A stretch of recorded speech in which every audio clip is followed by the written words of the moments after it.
Hello दोस्तों, welcome to a new video. और आज डे 4 है हम लोगों का। हम लोग PYQ कर रहे हैं और आज इस वीडियो में हम लेके आए हैं आपके लिए बेहतरीन कॉन्सेप्ट और बेहतरीन ट्रिक। ऐसी ट्रिक जो आपने ना देखी होगी और ना अभी तक यूट्यूब के इतिहास में आपने सुनी होगी। तो चलिए क्वेश्चन को फटाफट शुरू करते हैं। और निश्चित तौर पे आज की ये जो क्लास है वो बहुत ही बेहतरीन क्लास है और बहुत ही आराम से क्वेश्चन को हम लोग हल करना सीखेंगे ट्रिक के साथ और जल्दी आंसर ताकि आपका आ सके। चलिए पहले क्वेश्चन की ओर चलते हैं।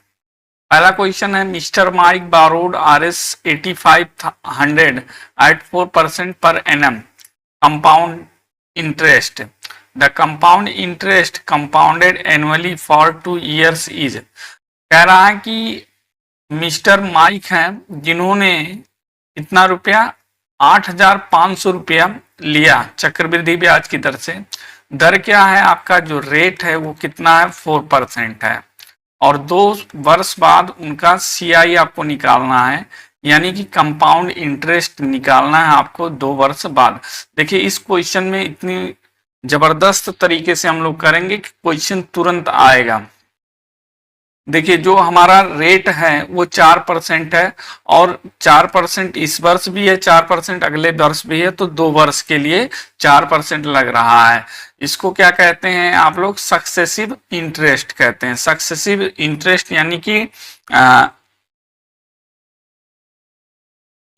क्रमागत वृद्धि। इसको हिंदी में क्या कहेंगे, क्रमागत वृद्धि। ठीक है, सक्सेसिव इंटरेस्ट, लगातार वृद्धि।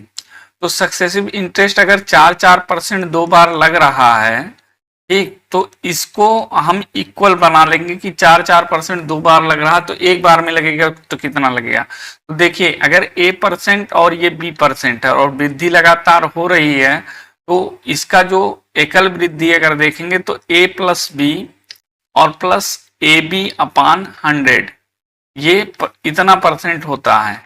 यानी 4% 2 बार आप वृद्धि कीजिए या एक ही बार इतने का परसेंट कर दीजिए। तो 4% है तो हमारे पास क्या हो जाएगा, 4 को 4 से जोड़ देंगे तो हो जाएगा 8, यानी AB की वैल्यू 8 हो गई।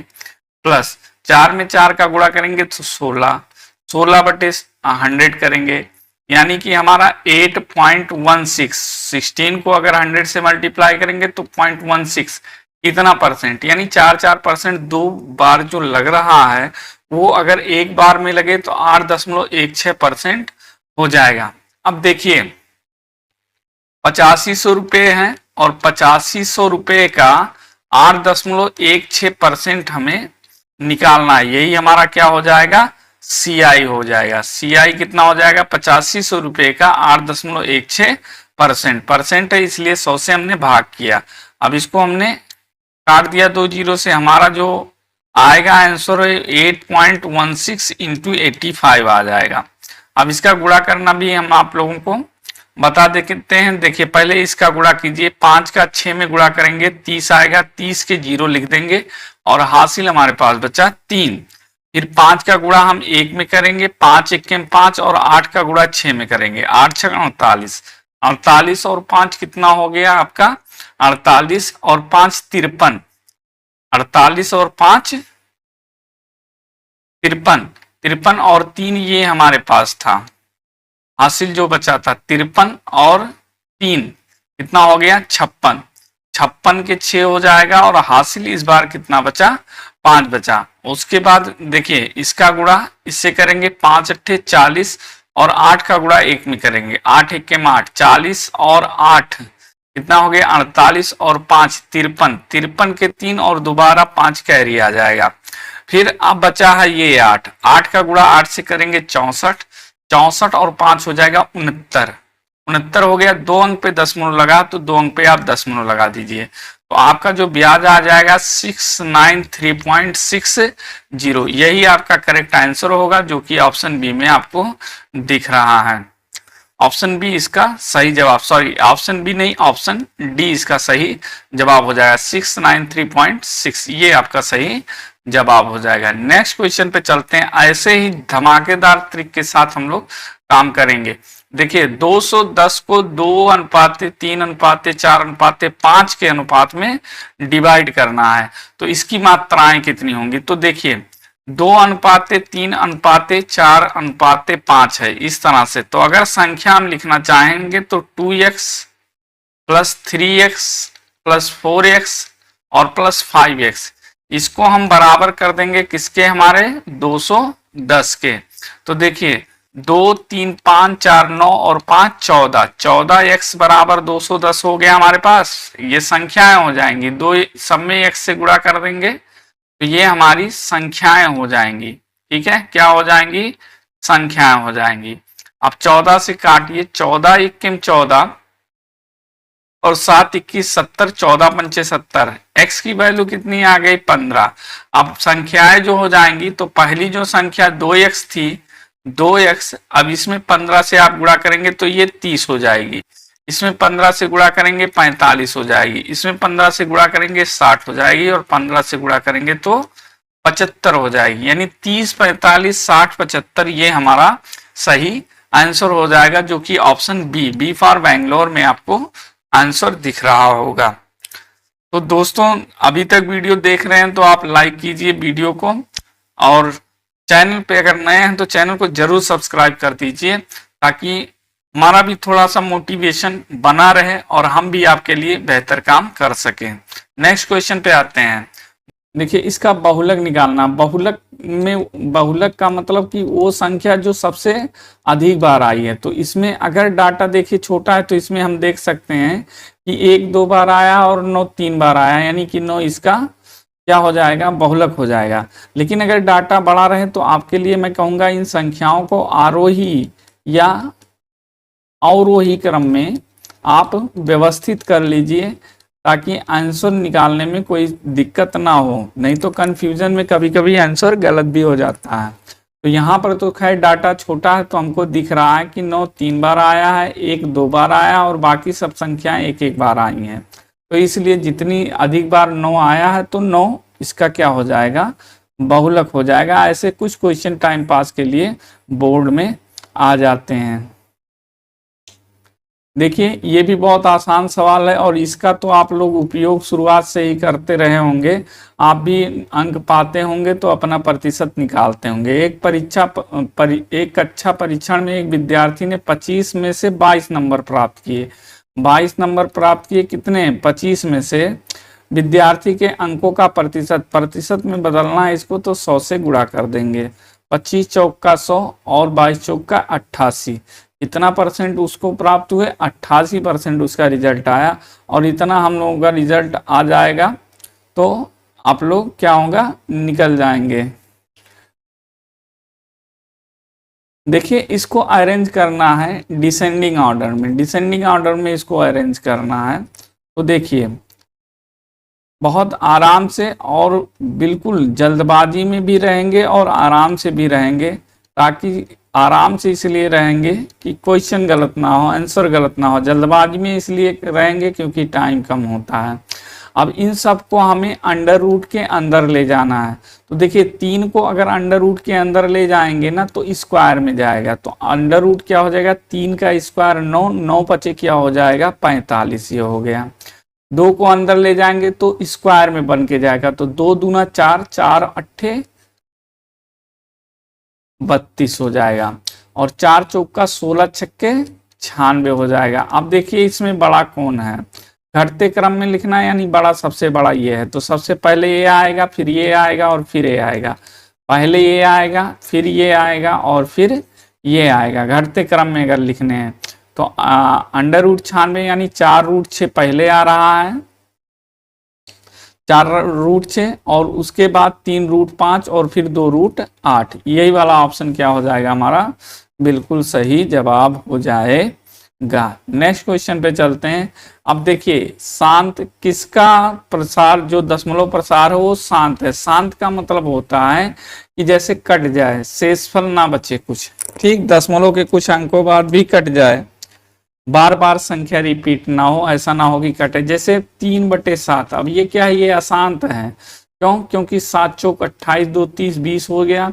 7 दूना 14, 6 20, 7 8 56, आगे कटता नहीं है, कटेगा नहीं, लेकिन 3 बटे अगर 5 कर दें तो ये कट जाएगा, 0.6 खत्म, ठीक है, कट जाएगा। तो जो कट जाए उसे हम कहते हैं शांत है इसका दशमलव प्रसार, और जो ना कटे बढ़ता ही जाए उसे कहते हैं अशांत। अब देखिए दशमलव प्रसार ऐसे या तो आप भाग करके बार बार नहीं कर पाएंगे। अब हम बताते हैं तरीका। अगर हर में, आप हर में देखिए क्या होना चाहिए, 2n इंटू 5m, ठीक है, इस तरह से अगर है तो उसका दशमलव प्रसार हमेशा शांत होगा, नहीं तो क्या होगा, अशांत होगा। अब यहाँ देखिए 2 5 नहीं है तो ये खत्म हो गया, या तो 2 केवल रहे या तो केवल 5 रहे, या तो 2 और 5 दोनों रहे। यहाँ पर भी नहीं है, और यहाँ भी, यहाँ पर 2 गुणे 3 आ गया, 2 गुणे 3, तो 3 है इसलिए ये नहीं है। तो ऑप्शन कौन सा बचा, यही बचा, क्योंकि 17/5 गुणे 5 लिखेंगे। तो हमने कहा या तो खाली 2 रहे, या तो खाली 5 रहे, या 2 और 5 दोनों रहे। तो खाली 5 यहाँ मिल रहा है, इसलिए इसका दशमलव प्रसार क्या हो जाएगा, शांत हो जाएगा। ऑप्शन बी इसका क्या है, सही जवाब है। इसमें देखिए एक यहाँ पर डिवीजन है, ठीक है, तो ये भी बहुत आसान है, 1 डिवाइडेड बाई, अब ये क्या लिखा है आपका, p² बटे p+6 और प्लस 6p बटे p+6। ये भी टाइम पास के लिए आपको दिया गया है क्वेश्चन। अब एक भागा आप कर दीजिए, इसमें से देखिए इन दोनों में से क्या है, p² था तो p कॉमन हो गया, या देखिए p कॉमन ले लीजिए बाहर, तो 1 बटे ये p+6 और ये 6 बटे p+6, p+6, और यहाँ बचेगा 6 बटे p+6। अब जब हर बराबर होते हैं, सॉरी यहाँ p बचेगा, स्क्वायर था, एक घात लिए, एक घात बच जाएगा। जब हर बराबर होते हैं तो ऊपर वाले को हम ऐसे ही जोड़ देते हैं और एक हर नीचे लिख देते हैं और एक में भागा। अब देखिए ये कट गया, 1 भागा p को आप क्या लिख सकते हैं, 1 बटा p, और यही आपका क्या हो जाएगा, आंसर, यानी ऑप्शन ए बिल्कुल सही जवाब हो गया। नेक्स्ट पे चलते हैं क्वेश्चन को। ये देखिए ऐसा अगर क्वेश्चन आ जाए तो देखिए 6 ट्रिग्नोमेट्रिकल रेशियो होते हैं, ट्रिग्नोमेट्रिकल रेशियो होते हैं कितने, 6 होते हैं। 6 को याद करना बहुत आसान है, आप ऐसे लिख लीजिए LL बटे KK, ऐसे आप लिख दीजिए। अब देखिए पहला जो ट्रिग्नोमेट्रिकल रेशियो होता है वो साइन थीटा होता है, दूसरा क्या होता है, कॉस थीटा होता है, तीसरा क्या होता है, टैन थीटा होता है, चौथा जो होता है वो कॉट थीटा होता है, और फिर क्या होता है, सेक थीटा होता है, और फिर क्या होता है, कोसेक थीटा होता है। साइन थीटा को हम पहले से डिनोट करेंगे L और बटे K। अब देखिए ये ट्रिग्नोमेट्रिकल रेशियो किस पर लगते हैं, राइट एंगल ट्राइंगल पर, जिसमें एक भुजा को हम कहते हैं, जो सबसे बड़ी भुजा है वो कर्ण है, नीचे वाली भुजा या इसको हम कहते हैं आधार, सॉरी, और इसको कहते हैं क्या चीज, लंब। तो साइन थीटा बराबर क्या होता है, लंब बटे कर्ण, लंब बटे कर्ण। कॉस थीटा ये दूसरा वाला है, आधार बटे कर्ण, आधार बटे कर्ण। टैन थीटा ये तीसरा वाला है, लंब बटे आधार। और ये कॉट से कोसेक के लिए इसी को उलट दीजिए, या देखिए टैन का उल्टा कॉट होता है, टैन के बाद कॉट आता है ना, तो टैन का उल्टा कॉट, टैन थीटा बराबर लंब बटे आधार, तो ये आधार बटे लंब हो जाएगा। सेक कॉस का उल्टा होता है, आधार बटे कर्ण होता है, तो सेक का हो जाएगा कर्ण बटे आधार। और कोसेक लंब बटे कर्ण का, साइन का उल्टा कोसेक होता है, तो ये कर्ण बटे लंब हो जाएगा। ये ट्रिग्नोमेट्रिकल रेशियो हैं जो कि वर्ग करते हैं केवल और केवल समकोण त्रिभुज के साथ। अब देखिए क्वेश्चन पे आते हैं, बहुत सारे लोगों को ये भी नहीं पता था तो इसलिए हमको बता दिए। टैन थीटा बराबर क्या है, 1 बटे √5। अब यहाँ देखिए टैन थीटा बराबर लंब बटे आधार, और कितना दिया है, 1/√5, 1/√5। अब एक हम लोग ऐसे त्रिभुज बनाते हैं जिसका लंब कितना लिख देते हैं 1, और आधार कितना लिख देते हैं √5, और कर्ण पहले हम निकाल लेते हैं, तो कर्ण बराबर क्या होता है, आप जानते होंगे पाइथागोरस प्रमेय में, आधार का वर्ग यानी √5 का स्क्वायर, और प्लस लंब का वर्ग 1 का स्क्वायर। अंडर रूट 5 का स्क्वायर करेंगे तो 5 और 1 का स्क्वायर करेंगे 1, तो क्या हो गया अंडर रूट 6। यानी यहाँ पर कर्ण हमारा क्या हो गया अंडर रूट 6 हो गया। अब से कोसेक स्क्वायर बराबर क्या है, देखिए कोसेक स्क्वायर बराबर कर्ण बटे लंब होता है। कर्ण हमारा कितना है, कर्ण कितना है अंडर रूट 6 है और लंब कितना है 1 है। अब इसका क्या करेंगे स्क्वायर लगाएंगे क्योंकि यहाँ पर स्क्वायर दिया है। तो अंडर रूट 6 का जब अंडर रूट का स्क्वायर करते हैं अंडर रूट हट जाता है और 1 का स्क्वायर 1, कितना हो गया बेटा 6। तो इसका आंसर क्या हो जाएगा, आपका आंसर डी इसका सही जवाब हो जाएगा। नेक्स्ट पे देखिए ये बहुत ही बेहतरीन सवाल है और चुटकियों में इसको निपटाएंगे। देखिए जी और एच दो लोग हैं जो मिल करके किसी काम को 30 दिन में करते हैं और एच अकेला इस काम को कितने दिन में करता है, 50 दिन में करता है। तो जी कितने दिन में करेगा। अब देखिए इसका सबसे बढ़िया और बहुत ही अच्छा ट्रिक आपको बता रहे हैं, इसको ध्यान से देखिएगा। जब कभी ऐसा सवाल आए तो एक काम करिए, जी कितने दिन में करेगा तो जो दोनों का है उसमें और जो एक का है उससे क्या करेंगे हम गुणा कर देंगे और नीचे इन दोनों को क्या कर देंगे घटा देंगे। जो दोनों का है और जो अकेले का है उसको घटा देंगे तो हमारे पास आ जाएगा 1500 और नीचे क्या बचेगा 20। काटेंगे तो कितना आ जाएगा 75। यानी जी अकेला उस काम को कितने में करेगा 75 दिन में करेगा। कितने दिन में करेगा 75 दिन में। ऑप्शन ये सही है। अगर ये ट्रिक आपको बढ़िया लगी हो तो बिल्कुल आप सब्सक्राइब कर दीजिए चैनल को और ठोक के मारिए अपने हाथों को अपने मोबाइल पे ताकि लाइक का बटन दब जाए। अगला देखिए ये क्वेश्चन है, बढ़िया क्वेश्चन है। 7 मीटर त्रिज्या वृत्ताकार भूमि के चारों ओर 3.5 मीटर चौड़ा मार्ग है। मार्ग का क्षेत्रफल ज्ञात करना है। जैसे इसको बड़े आराम से समझते हैं। यहाँ पर क्या है हमारा एक वृत्त है, क्या है हमारा एक, हम ले लेते हैं 7 मीटर त्रिज्या का एक वृत्ताकार भूमि। ये भूमि है और जिसकी त्रिज्या कितनी है 7 मीटर और इस भूमि के चारों ओर क्या है एक मार्ग बनाया गया। मार्ग कितना चौड़ा है आपका 3.5 मीटर। अब इसी मार्ग का हमें क्या निकालना है क्षेत्रफल निकालना है।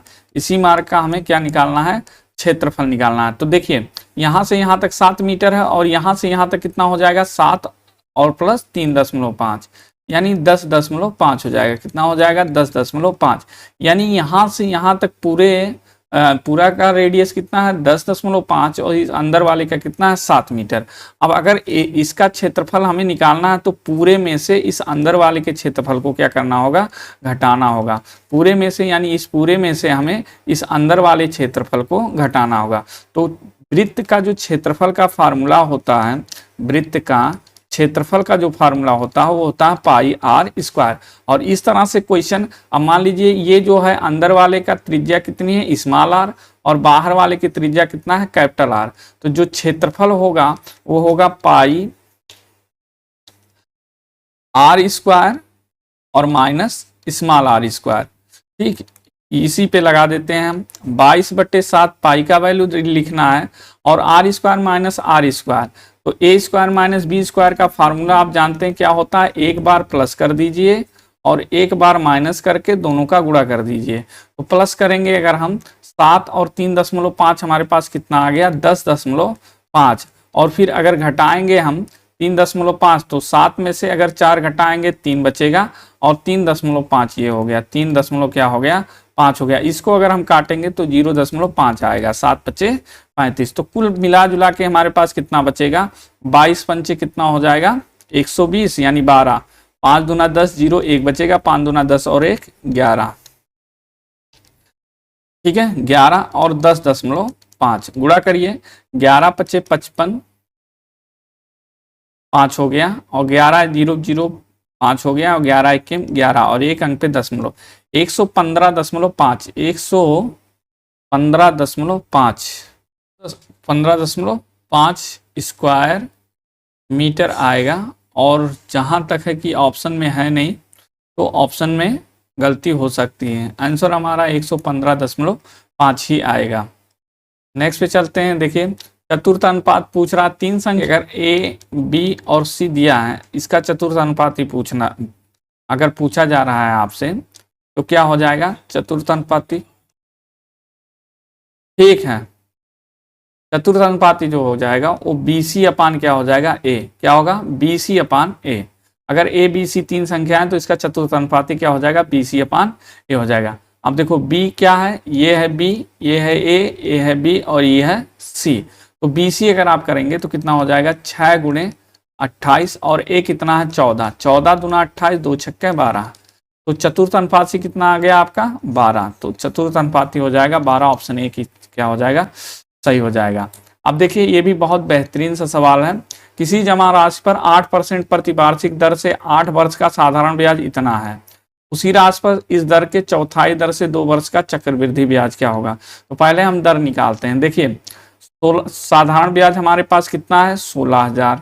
देखिए एस आई बराबर क्या होता है, P into R into T by 100, यही करना है। यानी कि प्रिंसिपल हमारा कितने रुपए थे, क्या हो जाएगा, S I into 100 upon R into T. ठीक है, ये बराबर होता है पी। तो हम P equal to S I हमारे पास कितना है 16,000 और 100 से गुणा करके और नीचे R और T लिखते हैं। रेट कितना है 8 और T कितना है 8 वर्ष। ठीक, अब इसको देखिए 8 दूना 16 हो जाएगा 2000 और 8 दूना 16, 8 पंचे 40, 250। यानी P कितना था हमारा 25,000 रुपये थे हमारे। अब देखिए अब उसी राशि पर यानी इतने पर ही जो दर है, नया जो दर है, जो रेट नया है वो पहले वाले दर का 1/4 है। यानी 1/4 किसका 8% का, यानी कितना है 2% रेट है। 2 वर्ष का हमें चक्रवृद्धि ब्याज ज्ञात करना है। टी कितना है 2 वर्ष है। अब 2 वर्ष का चक्रवृद्धि ब्याज 2% के, तो 2% 2 बार लगेगा। तो इसका एकल अगर परसेंट हम निकाल लें, एकल परसेंट निकाल लें अगर, तो कितना हो जाएगा 2 का स्क्वायर यानी 4 और प्लस 0.04 यानी कि 4.04% इसका एकल परसेंट हो गया। कैसे, अब देखिए अगर कोई चीज है जो A% प्रतिवर्ष के दर से बढ़ रही है, A% प्रतिवर्ष के दर से बढ़ रही है, तो 2 वर्षों में A% 2 बार लगेगा। तो अगर एकल परसेंट निकालना चाहें कि एक ही बार में लगे तो कितना लगेगा, अगर इसको हम निकालना चाहें तो क्या हो जाएगा, हम लिखते हैं A² और प्लस 2A और प्लस A² बटे 100। अब 2A 2% था, 2A 4 हो गया और A² यानी 2 का स्क्वायर 4, 4 में 100 से भाग करेंगे तो 0.04 आएगा। अब ये एकल परसेंट ये हो गया। हमारे पास मूलधन कितना है 25,000। तो जो ब्याज हो जाएगा, ब्याज जो हो जाएगा, ब्याज वो कितना हो जाएगा 25,000 का 4.04%। तो इसको हम लिखेंगे 25,000 गुणे 4.04 बटे क्या 100। 100 यहाँ है, काट दीजिए यहाँ पर। अब 404 में 25 से गुणा करिए तो 25 चौका 100, 0 10 बचेगा और 10 0 0 हो जाएगा, 1 बचेगा। 25 चौका 100 और 1 101। ठीक, और 2 अंक पे हमारा 1 0 बढ़ाएंगे और 2 अंक पे 0 लगा देंगे। यानी कि कितना 1010 ऑप्शन सी में है। सी आपका सही जवाब हो गया। अब यहाँ से देखिए 2 बार हमें कैलकुलेट करना पड़ा, 2 बार कैलकुलेट करना पड़ा, इसीलिए हमें समय थोड़ा सा ज़्यादा लग गया, लेकिन आपको क्वेश्चन समझ में।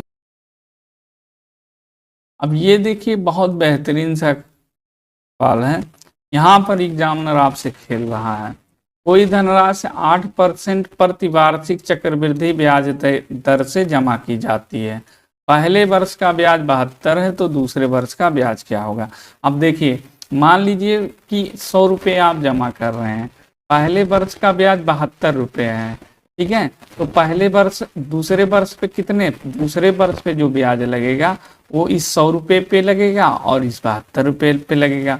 तो 100 रुपये पे फिर से अगले वर्ष भी ब्याज कितना हो जाएगा, 72 रुपये हो जाएगा, और प्लस 72 रुपये पे जितना ब्याज लगना उतना लगेगा। ठीक है। तो दूसरे वर्ष ब्याज कितना होगा, तो दूसरे वर्ष अगर ब्याज अगर आपसे पूछा जाए तो 72 होगा, और प्लस 72 रुपये पे जो ब्याज होगा वो होगा।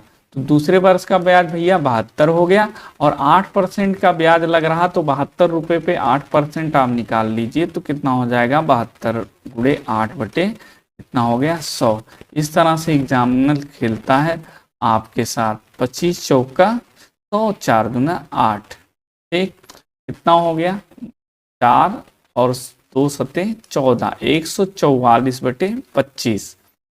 अगर 25 से हम इसको काटें तो 4 से गुणा कर दीजिए और 2 अंक पे 10 लगा दीजिए। 4 चौका 16, 6 1 बचा, 4 चौका 16, 1 17, 7 1 बचा, 4 1 4 और 1 576, और 2 अंक पे 10 लग गया है 5.76। यानी दूसरे वर्ष का ब्याज क्या हो जाएगा, 72 रुपये लगेंगे और प्लस 5.76, यानी कितना हो गया 76 और 72 5 77, 77.76 आपका सही जवाब ऑप्शन सी में आ गया। तो इस तरह से एग्जाम में आप करेंगे तो निश्चित रूप से आप सफल होंगे। चलिए आगे देखिए क्या कह रहा है, यन के पास के से पी अधिक धन है, यन के पास के से पी अधिक धन है, यानी एन के पास क्या है, के धन से पी अधिक धन है। यन और के दोनों की कुल धनराशि के है, यन की धनराशि और के यानी एन प्लस के दोनों की कुल धनराशि क्या है, क्यू है। तो के पास कितना रुपया, वाह वाह क्या सवाल पूछ रहा है। अब यन की वैल्यू यहाँ पर रख दीजिए के प्लस पी और प्लस 1 के और बराबर कितना है, क्यू है। हमें 2 के हो गया बराबर क्यू माइनस पी, तो के बराबर कितना हो जाएगा, क्यू माइनस पी बटे 2, कितना क्यू माइनस पी बटे 2 आपका सही ऑप्शन हो जाएगा। ये भी देखिए, ये भी एग्जामिनर खेल रहा है आपसे। P अनुपाते Q अनुपाते R बराबर कितना दिया, 1 अनुपाते 3, 2 अनुपाते 3 और 1 अनुपाते 4। सबसे पहले तो हम P Q R को हर को बराबर करके अंश में लाते हैं। हर को अगर बराबर करना है हमें तो सबका एलसीएम लेना पड़ेगा, और 3 3 4 का एलसीएम 12, 12 में 3 से भाग करेंगे 4 आएगा, और 4 से 1 में गुणा करके 4 आ गया। अब देखिए 3 में 12 से भाग करेंगे 4 आएगा, 4 में 2 से करेंगे तो 8 आ जाएगा, और 4 में 12 से भाग करेंगे 3 आएगा। एलसीएम कितना आया है 12, 4 में 12 से भाग करेंगे 3 और 3 1 3, तो पी क्यू आर का रेशियो ये हो गया, और सब के बट्टे 12। तो नीचे अगर बराबर है तो कोई दिक्कत नहीं है। अब देखिए ये जो P का वैल्यू है वो हम 4x ले सकते हैं, Q की वैल्यू जो लेना है हमें वो 8x ले सकते हैं, या R की वैल्यू हम 3x ले सकते हैं। अब देखिए Q कितना है 56 है, यानी कि 8x बराबर कितना है 56, तो x बराबर कितना आ जाएगा 7, x की वैल्यू 7 आ गई, और P की वैल्यू कितनी हो जाएगी 7 चौक 28, R की वैल्यू कितनी हो गई 7 त्रिक 21। इन दोनों का अंतर कितना हो गया 7, यानी अंतर कितना है 7, ऑप्शन डी क्या हो गया सही जवाब हो गया। तो दोस्तों आज का सेशन आपको कैसा लगा जरूर कमेंट करके बताइएगा, और वीडियो पसंद आया तो वीडियो को लाइक जरूर कीजिएगा, और चैनल पे अगर नए हैं तो चैनल को सब्सक्राइब जरूर कीजिएगा।